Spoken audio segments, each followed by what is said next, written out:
Hey YouTube, welcome to Slunker's Lab. Today I have a standard OU match on Pokemon Showdown.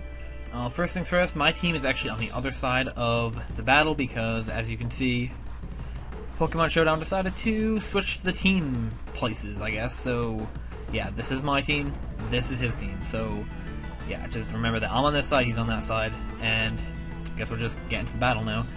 Looking at his team, I know he has a rain team, I have a rain team, so I'm not really too worried about a weather battle of any sort. And he's probably not too worried about a weather battle either, so he's probably just going to lead with his Ferrothorn to get up his hazards. So that's what I was basically expecting from the beginning, and he does indeed lead with his Fortress, not his Ferrothorn, his Fortress, and I lead with my Politoed just to get my rain up, and I figured that I could go for the Scald, hope for a burn. I don't get a burn, but at least I broke a Sturdy and got some damage off on this Fortress, so that's always good, because Fortress is a pain in the ass to deal with, especially when it has a Sturdy up. I Encore him into Stealth Rocks so that I can get a free switch into something else. This is a Politoed with Encore, Perish Song, Scald, and Toxic, I believe. So he's a physically defensive set, so I get a free switch into anything I want. So I switch into my Terrakion thinking that anything on this team is going to get hit hard by either a close combat or a Stone Edge.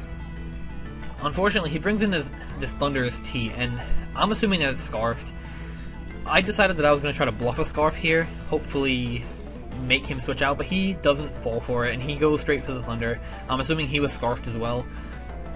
But I do end up killing him with the Stone Edge, so it's all good.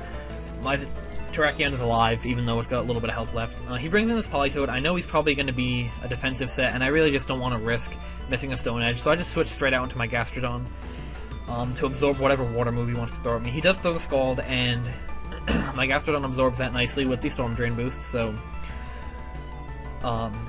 basically that was another safe switch yet again, and assuming that he's a defensive Politoed because he went for Scald, I'm assuming he's going to go for Toxic because my Gastrodon would be a special defensive wall.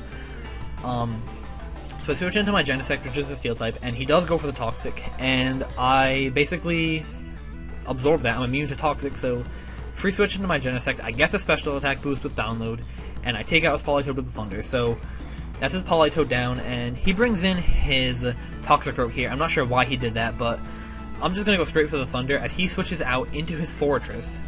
Once again, I'm not sure why he switched into his Fortress either, because he can't take a Thunder, but I guess maybe he was just foddering it out.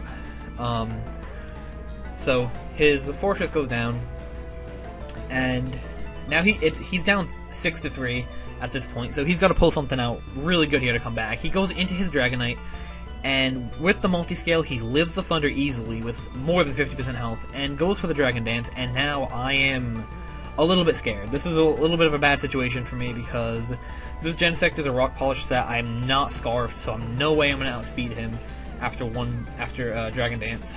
He goes straight for the Waterfall in the rain, and that's going to take me out easily, so my Genesect is down, which also means I lose my only Dragon Resist.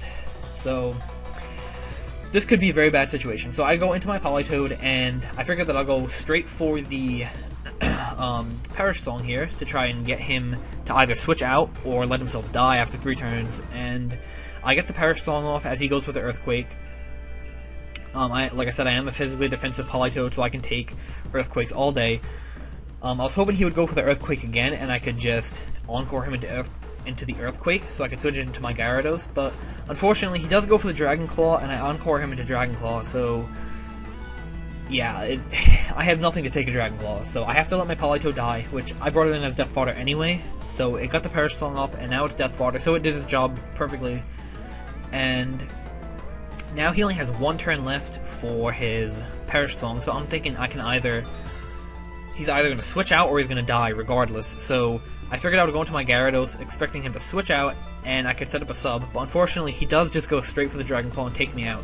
A pretty good play on his part, because if he hadn't done that, my Gyarados would have swept his team, definitely, because I have Waterfall and Earthquake, which would have easily taken out the rest of his team if I got a couple Dragon Dances up. But then we have a double down. I go out into my Terrakion, and he goes out into his Toxicroak. I guess he just has to stay in thinking he can take a hit, but he can't take a Choice Banded Earthquake. That crit didn't matter. He would have died anyway, so Yeah, there goes a Toxicroak, and he brings in his Keldeo, and because I'm a banded Terrakion, I'm not going to outspeed him, and he's going to take me out with the Secret Sword. I'm assuming he's a Calm Mind leftover set because I didn't see Life Orb, and he's not going to outspeed my Tornadus-t, as you'll see. So I bring in my Tornadus-t, and I go for the Cane in the Rain with the Life Orb, takes out his Keldeo easily, and that's good game to Crimson Ace. And I hope you enjoyed the video. Thanks for watching.